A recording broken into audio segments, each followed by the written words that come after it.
Ito po, may client ako dito. Actually po, naghanap po talaga siya ng isang professional na manghihilot. Ako po yung nakita niya. Marami na daw po naghilot sa kanya, kaya lang po pabalik-balik. Ngayon po, nitinerapi ko po siya, sabi nga lang po niya, ano po, yung po doon sa namamadid yung paa niya, saka yung tuhod niya. Pero pag-check ko po, may back pain din po, shoulder pain, neck pain. Inayos ko na po. Siya na po yung magkikwento kung ano yung istorya niya para alam po niyo. Yun nga po, yung mga taga-Jeddah na may karamdaman sa katawan, pumunta kayo kay Kuya, legit na legit. Tamang tao yung mapuntahan yung pagka sa kanya kayo pumunta. Kasi yung sa akin, ang dami kong sakit sa katawan. Gawa na rin ng mahabang oras sa trabaho.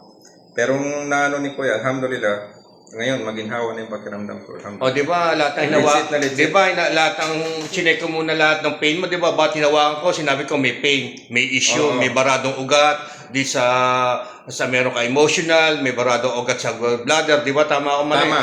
Yun yung pagkakaibahan sa mga ibang manghihilot dito sa Jeddah kasi yung sa kanila may proseso talaga. Alhamdulillah, nag-umpisa kami sa lahat ng mga pain, natukoy na kung ano yung mga masakit sa katawan ko.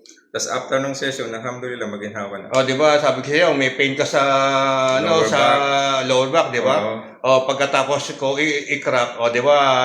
Parang Armalite, ano? Tapos yung sa neck, di ba? Sa shoulder mo masakit, di ba? Pag-crack ko, di ba? Sabi mo, magic, parang nawala. Tama mali, di ba? Nakuha mo ako nun. Alhamdulillah. Yung kamay mo din, namamani, di ba?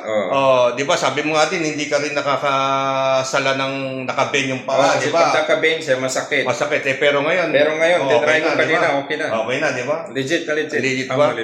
Masasabi mo sa mga taga-Jeddah na ako isang professional at legit na mga naman, professional, legit. Kaya sa mga may karamdaman, kontakin nyo siya.